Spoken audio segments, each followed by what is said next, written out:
Welcome to the Movies Recap channel.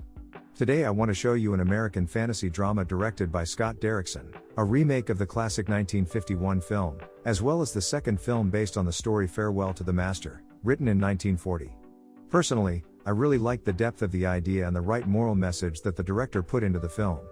Don't forget to subscribe to the channel and enjoy watching. In 1928, on an expedition in the snowy Karakoram mountains of India, a mountaineer, Keanu Reeves, encounters a glowing sphere of ice.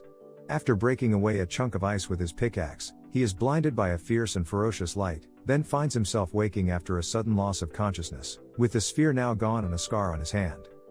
Fast forward to the present day. A famed astrobiologist at Princeton University, Professor Helen Benson, Jennifer Connelly, goes home to make dinner for her stepson Jacob, Jaden Smith, when she receives an odd phone call that they are on their way to pick her up. When asked who they are, the United States government pulls in front of her house and hastily tell her she is under federal protection and must leave with them immediately. They arrive at Ft. Linwood in New Jersey, where she is assembled with others in a conference room and is shown that a large unknown object with a speed of approximately 1/10 the speed of light is due to impact Manhattan in approximately 78 minutes. She is put on a helicopter along with a group of other scientists to formulate a survival plan. Just as they brace themselves for impact, all is quiet. Apparently it has slowed down and is not going to crash. Dr. Benson turns around to look out the window on the helicopter just in time to see a large bright sphere approach the ground. It is a spaceship and it lands very gently in Central Park. A being named Klaatu, Keanu Reeves, emerges from the sphere, around which the military has established a perimeter. Just as Dr. Benson is about to shake hands with the being, it is shot. A gigantic robot emerges, emitting a sound that paralyzes humans and disrupts all electrical systems in New York City.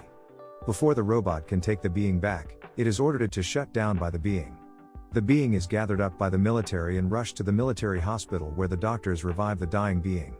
A surgeon is brought in to remove the bullet. While attempting to remove the bullet, he notices that the being's outer layer is a jelly substance much like whale blubber, and it begins to fall off on its own.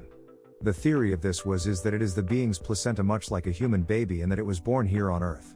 In 1928, when it landed the first time, the patch of skin removed from the mountaineer's hand was a DNA sample so the being could replicate itself into human form. The being is immediately put into an incubator while it grows. Time passes and we see a full-grown human inside the incubator. Once fully grown and awake, he begins to thrash around in the incubator, and the first person there to speak to him is Dr. Benson. While recovering, he is interviewed by Regina Jackson, Kathy Bates, the United States Secretary of Defense, Dr. Michael Granier, John Hamm, and Dr. Benson. He introduces himself as Klaatu. He informs them that he is a representative of a group of alien races sent to talk to the world leaders. Jackson laughs at this and tells him that she is the nearest he is going to get to their president and to just tell her what he wants. He refuses, so she orders Klaatu instead be sent to a secure location, drugged and interrogated. Dr. Benson volunteers to do the honors of drugging him, but instead injects him with a solution of saline while whispering to him, "Run." During the polygraph, Klaatu manages to take mind control of the interrogator and escapes. He makes it as far as a train station when his bullet wound opens and he needs Dr. Benson's help.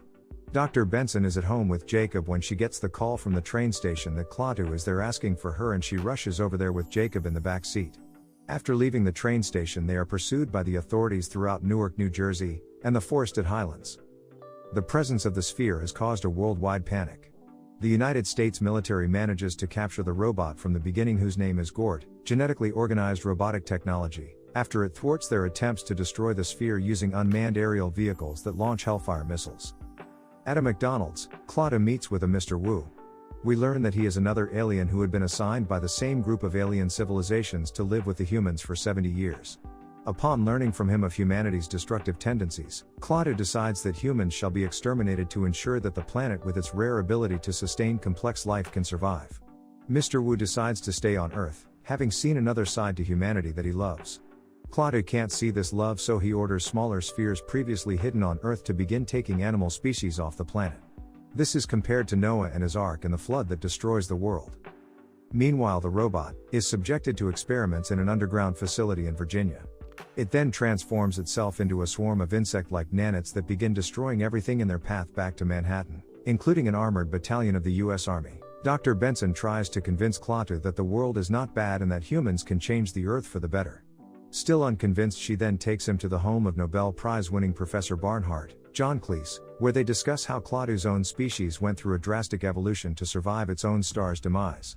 Klaatu is convinced by Helen and Jacob that humans can change their ways and are worth saving. However, instead of quietly sleeping in the next room, Jacob calls a 800 hotline and reports where Klaatu is.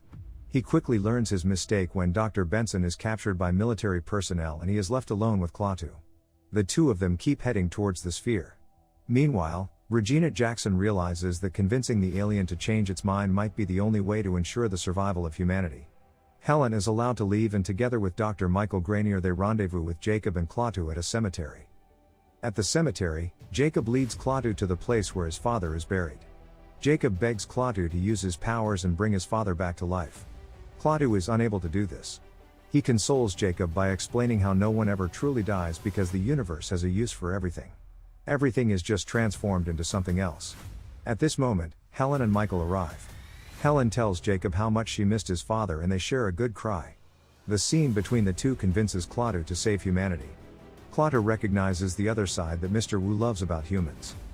Klaatu says he will try to stop it and they head towards the sphere. Dr. Benson notices something is odd: the way the entire town has been evacuated and how when after driving through a roadblock they are not chased by the military vehicles. As they approach the sphere, she yells for Michael to stop the car. Just then, a targeted missile strike authorized by the president hits the sphere.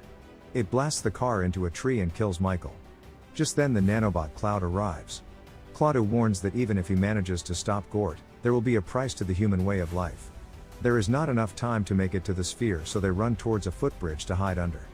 But inside, Jacob and Dr. Benson have bloody noses and it is revealed that they have been infected by the nanites and are already starting to die. She pleads with Klaatu to save Jacob.